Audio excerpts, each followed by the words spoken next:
Olá! Hoje o programa Primeira Linha recebe o campeão sul-americano de judô, professor Seu. Seja bem-vindo. Satisfação, Wendel. Logo depois das nossas vinhetas.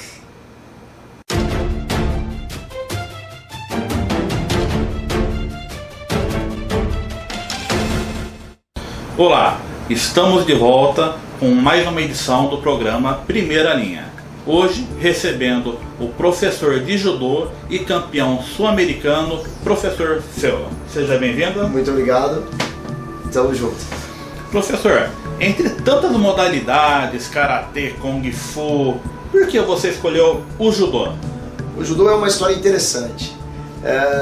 Muitas crianças ali na rua, brincando, em 1986, chegaram alguns amigos nossos dizendo: olha, tem judô no ginásio de esporte municipal da cidade. E nós ficamos curiosos e no dia seguinte fomos ver a aula. E aquele pega-pega, aquelas brincadeiras que o professor estava passando, e derruba, e segura. Falamos: ó, vamos fazer, tem como a gente fazer uma aula experimental aí? Toda a molecada da rua, o professor deixou entrar e foi amor à primeira vista. Já se passaram 33 anos e eu continuo fazendo judô até hoje. Em 33 anos, o que o judô te ensinou como pessoa, ser humano? O judô, ele é além do físico. O judô, ele é além da mente, do espírito. Ele transcende. O judô, ele é uma evolução constante. Falar o que o judô me ajudou, o que o judô me ensinou, o que o judô agrega. O judô, ele agrega em todas as áreas da minha vida. Resumindo, o fraco fica forte. O forte não abusa da sua força, se torna uma pessoa mais tolerante, mais amigável, menos valentão. O judô, ele ensina a ética, ele ensina a filosofia da vida, do bem-estar mútuo, da ajuda às pessoas, da convivência. O judô, você só consegue aprender ele se você tiver outra pessoa para poder treinar. Então a pessoa acaba emprestando o corpo para você e você, através daquela pessoa, consegue aprender o judô.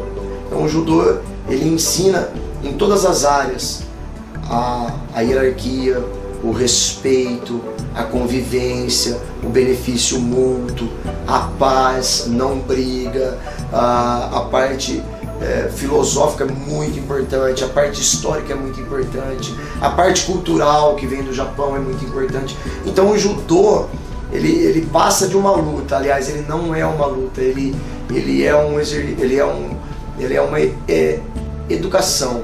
O judô, ele é uma filosofia de vida. O judô, ele é uma evolução constante para a vida inteira. E pegando esse gancho, fala um pouquinho sobre a origem do judô. O judô, ele foi criado por um japonês. O judô, ele nasceu no Japão. Esse japonês se chama Jigoro Kano, franzino, de baixa estatura, que na época também sofria bullying na escola. Só que ele estudou Jujutsu e ele foi um profundo estudante, praticante do Jujutsu, que é o nosso Jiu-Jitsu, mais abrasileirado. Ele transformou o Jujutsu, que tinham muitos golpes traumáticos, que realmente quebrava, socos, pontapés, chutes e cotoveladas. Ele eliminou muitas técnicas do Jujutsu e aprimorou algumas que ele gostava e chamou aquilo de Judô. E ele introduziu e criou um instituto chamado Kodokan no Japão, que existe até hoje, que é o berço do judô, onde nasceu o judô. Então, o judô, ele é de origem japonesa, criado por um japonês chamado Jigoro Kano, mas ele tem as raízes lá no Jujutsu. E bem, cara, eu sei que boa parte do seu dia você passa ensinando o judô. E nas horas livres, você tem algum tipo de hobby? Você tem tempo para praticá-lo? Não, eu fui atleta profissional.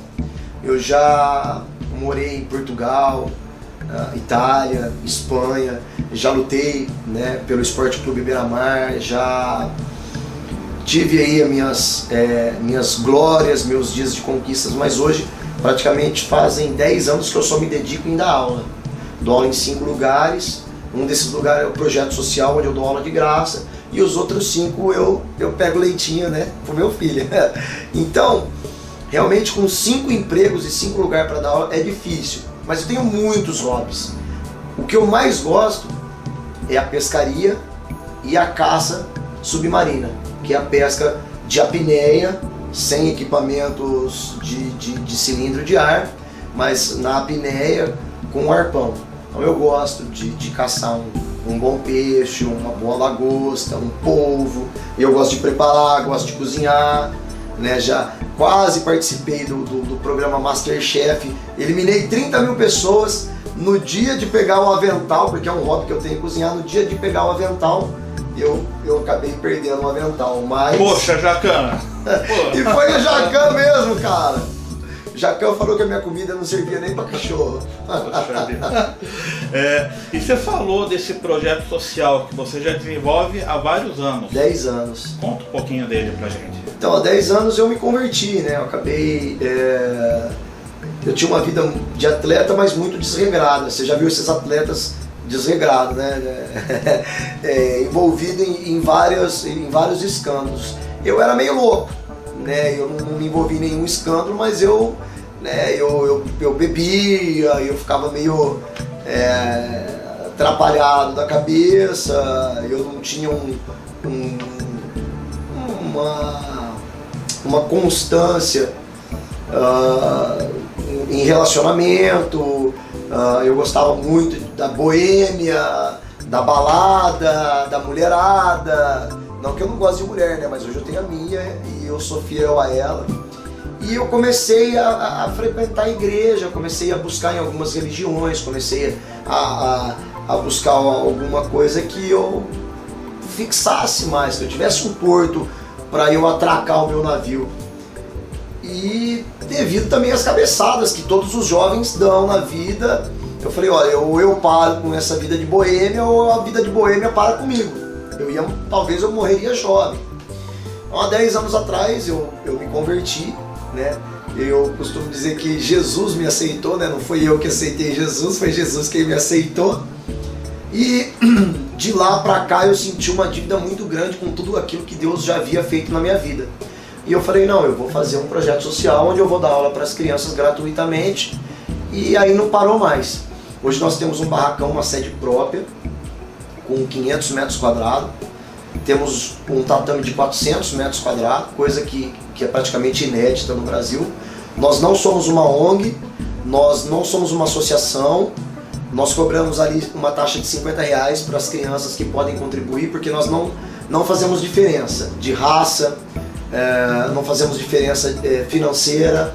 Então nós temos desde o cara que mora na mansão até embaixo da ponte que treina. Só que o cara que mora na mansão ele paga R$50 e o cara que mora embaixo da ponte não paga nada.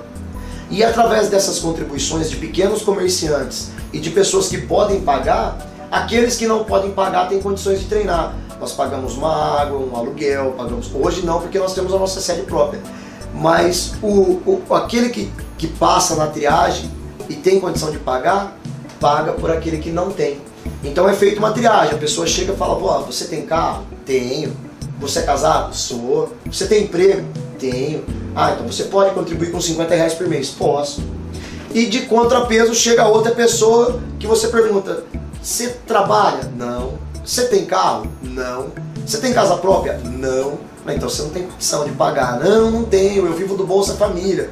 Então peraí, nós vamos pagar para você um kimono, nós vamos pagar para você um dentista, nós vamos te dar uma cesta básica, porque quem não tem condições de dar R$50 por mês passa fome.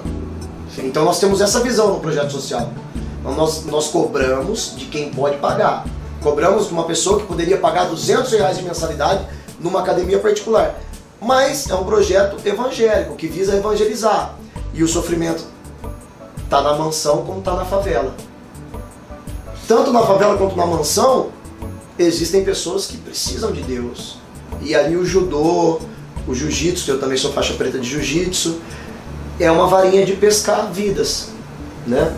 Como o judô e o jiu-jitsu mudou a minha vida, eu acredito que o judô e o jiu-jitsu pode mudar as outras vidas junto com Jesus, que foi a cereja do bolo, que pegou tudo aquilo que eu tinha de bom e ressaltou, porque tudo aquilo que eu tinha de bom estava meio enterrado, porque ia tudo para balada, ia tudo para as coisas erradas. Eu falei, opa, pera aí. Então eu posso fazer isso com as crianças, com os jovens, com adolescentes. Não precisa chegar lá que nem eu, um burro velho de 33 anos, para aceitar Jesus, que foi quando eu aceitei a Jesus com 31, 32 anos. E quantos alunos já passaram pelo projeto? Muito mais de 1000. Mais de 1000 alunos. Hoje eu tenho 3 alunos que passaram na seletiva de Bastos. Tem 3 alunos que saíram do projeto social, que estão na maior escola de judô do Brasil, que é Bastos, com o Sensei Makakeba. Eles já saíram do projeto e já fizeram a seletiva e passaram. Tenho alunos na seleção de Campinas, na seleção de base de Campinas.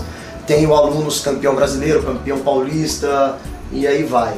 Então o projeto ele dá essa base, esse sustento. Hoje eu tenho aluno espalhado nos melhores, porque chega uma hora que o projeto também não consegue, o aluno vai se profissionalizando tanto que o projeto também não consegue manter ele ali, porque ele não tem aquele treino que ele precisaria ter. Que agora nós estamos começando a fazer um centro de excelência para não ter que deixar os atletas saírem do projeto, né? Para ir buscar algo melhor, porque por enquanto eles precisam. Eles começam a bater em todo mundo e o judô, para você aprender, o jiu-jitsu, para você aprender, você tem que aprender apanhando também. E eu tenho a impressão que o sentimento que você tem é de família. Eu acho que você deve lembrar de cada um dos rostos que passaram. Eu relutei muito para os atletas não sair. Eu sempre quero ser um pai, uma mãe, que eu quero que fique debaixo, né, da minha asa. Mas como professor eu sei que eles precisam buscar algo. Eu fiz isso quando eu estava me profissionalizando. Eu fui buscar em Portugal, eu fui buscar na Europa, eu fui buscar em São Paulo. E o meu sentimento é, nossa, tá indo embora um filho meu.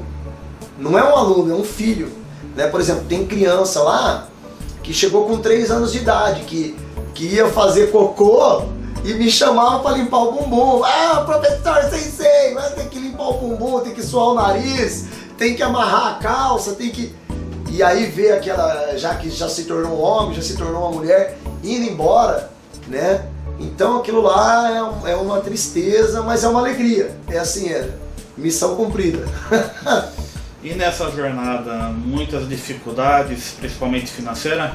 Não, nunca tive apoio de prefeitura, não somos uma ONG, não somos uma associação, como eu já havia dito.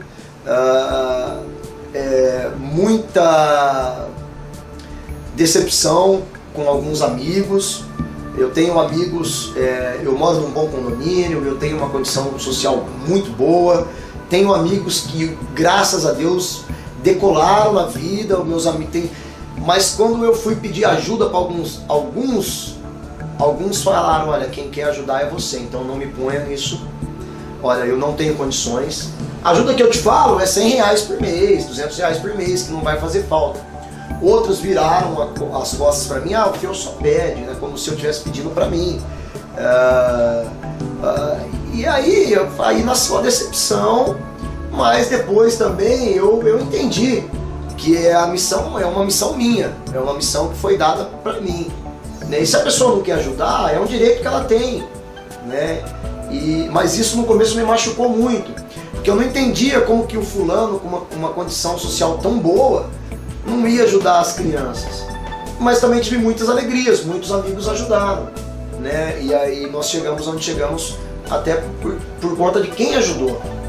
Mas muita decepção com o prefeito, decepção com o vereador. Eu tive amigo meu de infância que foi vereador da cidade e que não ajudou, que não chegou junto, né? Não quero transformar isso em política, mas aí eu conheci a política, eu não conhecia, né? Na minha cabeça inocente, eu achava que eu ia ter um apoio do governo, que eu ia ter um apoio do estado, que eu ia ter um apoio do município.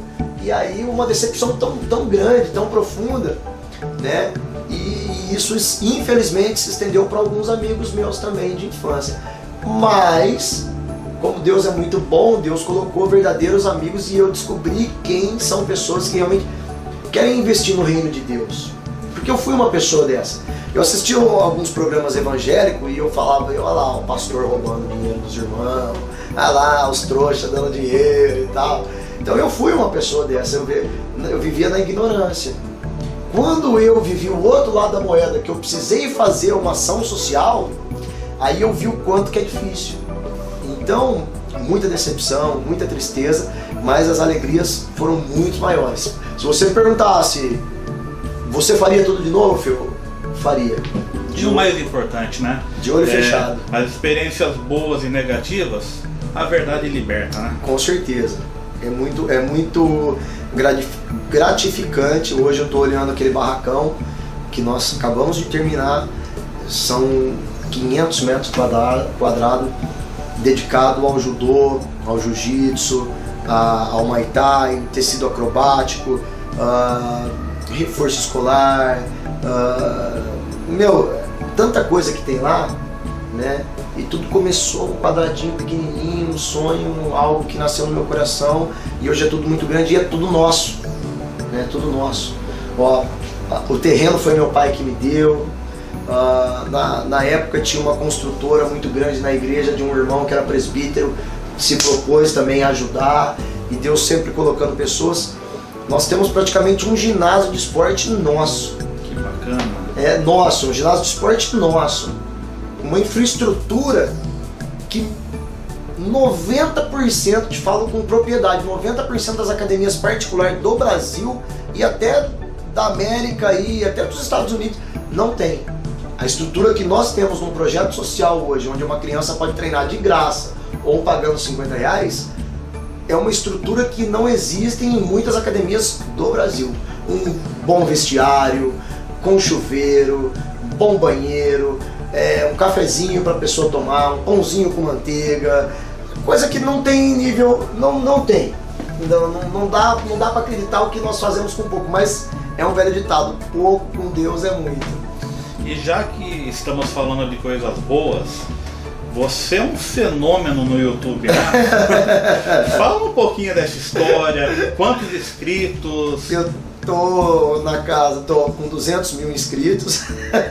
200 mil inscritos?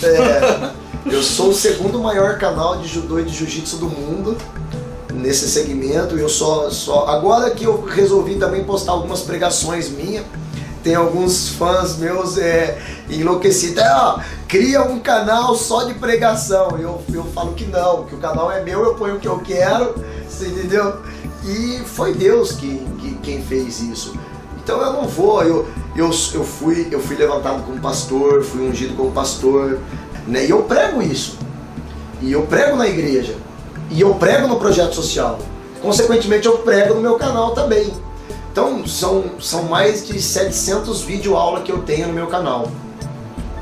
Dificilmente eu repito alguma posição, eu repito algum vídeo. E quantos e-mails por dia? Eu respondo no canal, eu consigo responder só do canal. Do Instagram, do Facebook eu curto. Eu vou curtindo porque eu não consigo responder. Mas o canal eu faço essa questão, eu respondo todos. 300 e-mails por dia. 300 e-mails por dia e uma média de 500 inscritos por dia. E respondo todo mundo, mas é uma loucura. Às vezes passa 2, 3 dias que eu não respondo, eu fico louco. Porque aí eu tenho que sentar um dia ali só pra... Mas é gratificante, minha esposa me apoia, ela fala, isso é bom, você não queria isso, você não batalhou pra isso. Eu não sabia que ia dessa proporção. Comecei com câmera ruim, com som ruim, áudio e vídeo pior do planeta, cara. Aí a galera começou a gostar, começou a curtir. É um canal relativamente novo, com 2 anos e meio, 3 anos. Mas tem muita coisa ainda que eu quero fazer no canal. Sei lá, eu não sei como que chegou a ser. Eu tive um professor que falou que eu jamais seria um professor. Que eu não tinha didática, que eu não sabia ensinar e tal. Mas de virar um youtuber. Então, mas esse cara, esse professor que falou isso de mim, ele me impulsionou, entendeu? Sabe aquele empurrão que o cara te dá pra você cair no abismo, só que você pega a velocidade e pula o abismo? Ele me impulsionou, aí eu falei comigo, eu não sei dar aula, eu não sou um bom professor. Você vai ver. Falei pra mim mesmo, mas no bom sentido. E aí eu falei, eu vou mostrar que eu sei, Não é possível que eu não saiba.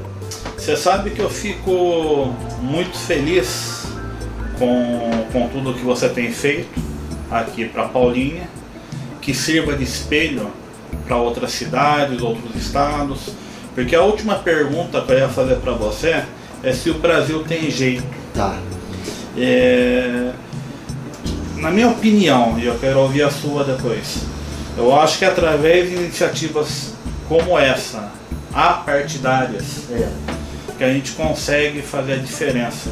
Porque Deus quer que a planta nasça bonita e forte, mas precisa da nossa mão para ir lá regar todo dia, cuidar dela. Então, a gente tem que deixar de colocar a culpa nas pessoas e a gente assumir a dianteira das coisas.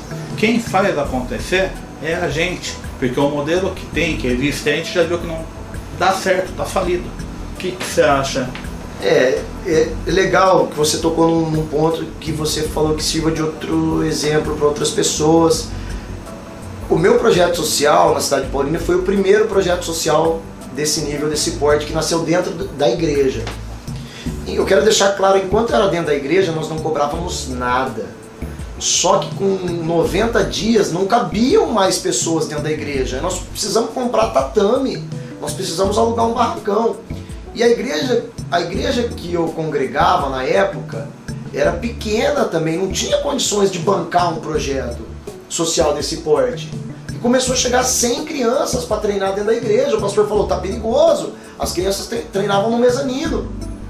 A partir do momento que eu tive que alugar um barracão só para aquilo, pagar aluguel, pagar água, comprar tatame, uma placa de tatame custa R$100. Nós precisávamos comprar 200 placas de tatame, entendeu? Então eu tive que começar a cobrar uma taxa. Eu fui discriminado, né? Eu fui falar lá, tá vendo? Diz que é projeto social, mas cobra. Mas se eu não tivesse feito isso, se eu não fizesse o que eu faço, eu jamais teria chegado aonde eu cheguei.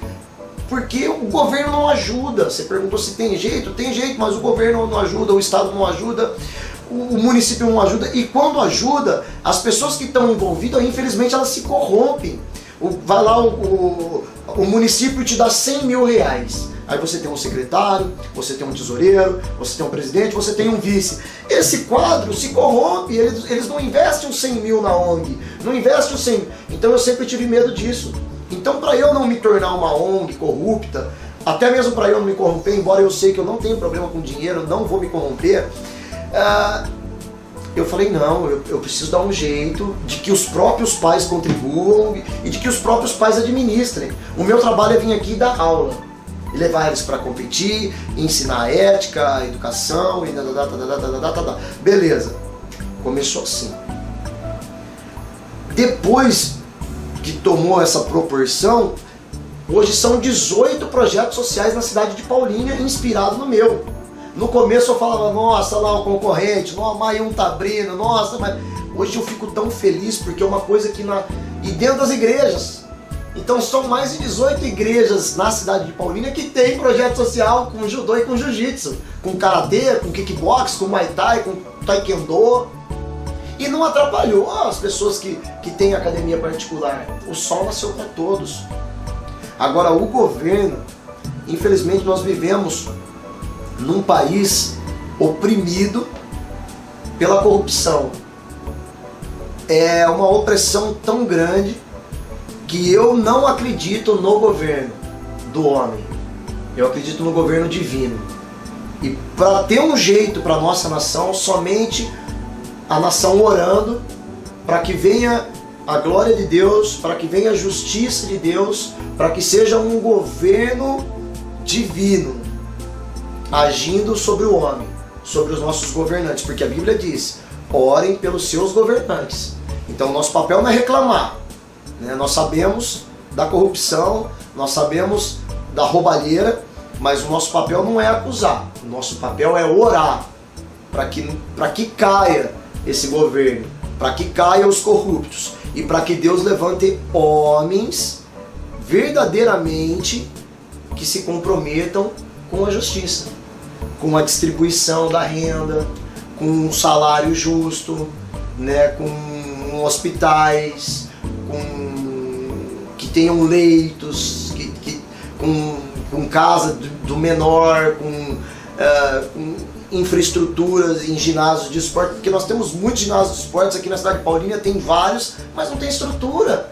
É só o barracão lá e uma bola para a molecada jogar, uma rede com uma bola de vôlei, uma bola de futebol. Não tem tatame, não tem cama elástica, não tem professor. O que adianta ter uma creche e não ter professor? O que adianta ter uma escola e não ter professor? O que adianta ter ginásio de esporte e não ter professor, não ter equipamento? Então é tudo muito mal distribuído, né? Você vê aí os ginásios da Copa todos abandonados. Como que eu vou acreditar num governo desse? Somente um governo divino. É a minha opinião, Wendel. É a minha opinião. Bem, a gente já está com o nosso tempo esgotado. Eu queria que você falasse suas últimas palavras aqui no nosso programa e queria agradecer sua participação.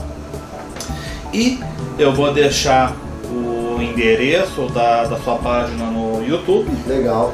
O seu e-mail, para quem quiser estar entrando em contato. E aqui no programa Primeira Linha, faça a sua inscrição, deixe o seu like e ajude a gente a crescer também. Eu quero agradecer a oportunidade, quero agradecer a entrevista. Para mim foi uma grande honra, satisfação. Eu vou fazer um pequeno comentário aqui para vocês que estão assistindo o vídeo. Se inscrevam no canal, excelente conteúdo, excelente pessoa, vai me ajudar a escrever um livro. Vou pegar ele de surpresa aqui. Então aguardem o livro do Fel BJJ, Fel DJ, com um título fantástico, uma biografia fantástica. E eu que agradeço a oportunidade. E pratiquem esporte, pratiquem o amor, pratiquem a religião. Muitos dizem que a religião não é boa, mas a religião vem do latim religare, é aquilo que liga a criatura ao Criador. Você tem que achar uma religião que te ligue ao Pai. A minha religião é Jesus Cristo, não tem denominação. Jesus é o Filho de Deus, ele liga Aí galera, olha o celular dando mancada aqui, ó. Ele liga o homem a Deus. Jesus Cristo é a ligação. Jesus Cristo é o próprio Deus. Então é isso que eu quero deixar para vocês. Busquem se aproximar de Deus e Deus se aproximará de vocês. Um grande abraço, se inscrevam nos canais e tamo junto. Obrigado pela oportunidade. Até a próxima. Os.